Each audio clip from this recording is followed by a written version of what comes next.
सर्वमंगलमांगल्ये शिवे सर्वार्थसाधिके शरण्ये त्र्यंबके गौरी नारायणी नमोस्तुते। योगिनी एस्ट्रो से मैं आचार्य विष्णुकांत पांडे आपका हार्दिक स्वागत करता हूँ। राजा रवि शशिधरस्य बुद्धकुमारः सेनापतिशतसुता सचितोषितेज्यो भृत्यस्तथा तिरसुजा शबलाग्रहाश्च कुर्वन्तु जन्म समये निजमेतरूपम्।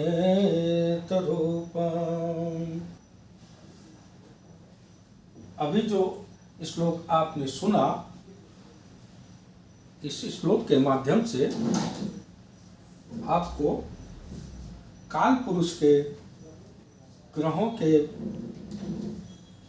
राजा विभाग के बारे में हम आपको जानकारी देंगे।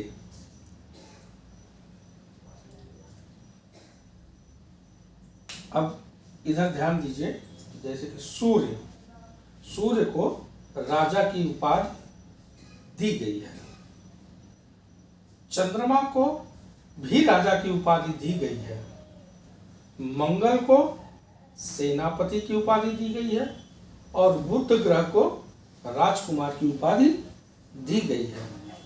उसी प्रकार से गुरु को मंत्री और शुक्र को मंत्री की उपाधि दी गई है। शनि को दास अथवा सेवक की उपाधि दी गई है।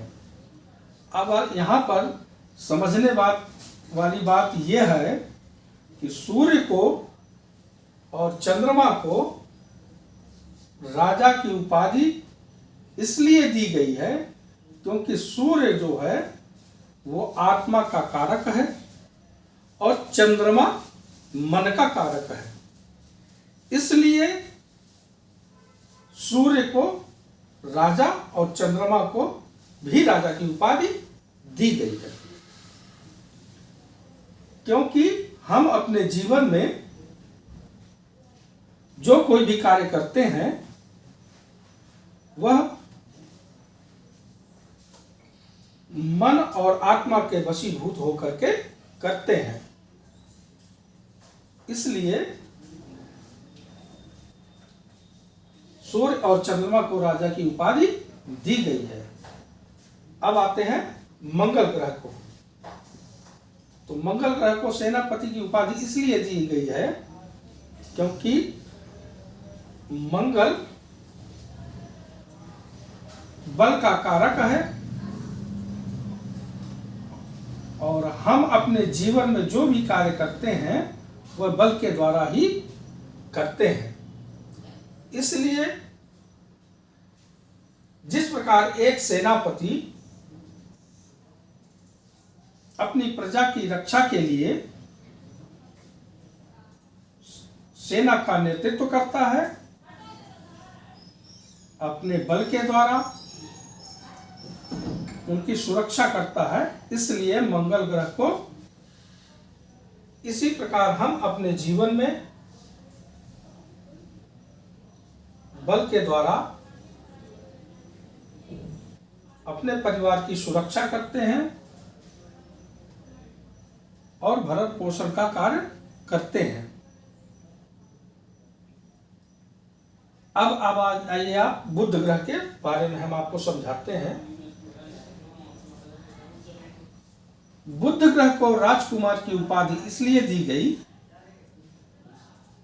क्योंकि बुध ग्रह काल पुरुष के शरीर में वाणी का कारक होता है और वाणी के द्वारा व्यक्ति हम अपने आप को हार सकते हैं और संसार को जीत सकते हैं।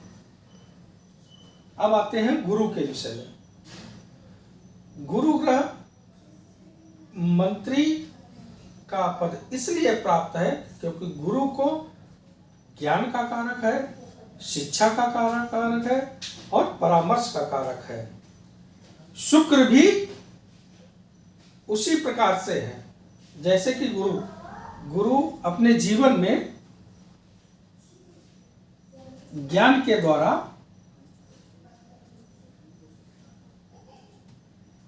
मार्गदर्शन को शिक्षा प्राप्त करते हुए बनाते हैं और अपने जीवन को अधिक उत्तम बनाने की कोशिश करते हैं। यह सब कुछ हमारे ज्ञान की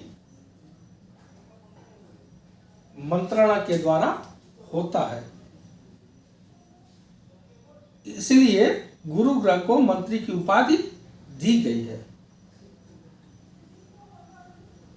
शुक्र ग्रह को मंत्री की उपाधि इसलिए दी गई है क्योंकि काल पुरुष के शरीर में शुक्र ग्रह मद अर्थात वीर का कारक है और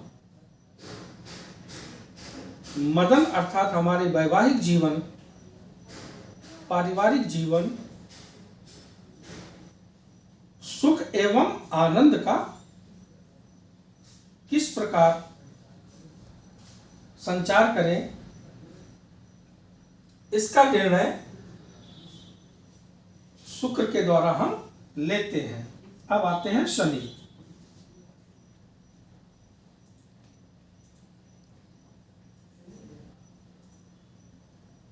अब शनि ग्रह के विषय में हम आपको बताते हैं। शनि ग्रह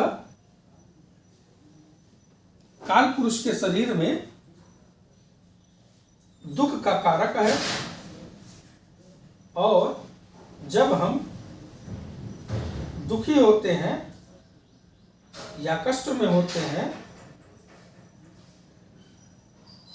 तो जो हमारे पास व्यक्ति होता है हमारी सहायता करता है, हमारी सेवा करता है, वह शनि के प्रभाव से युक्त होकर के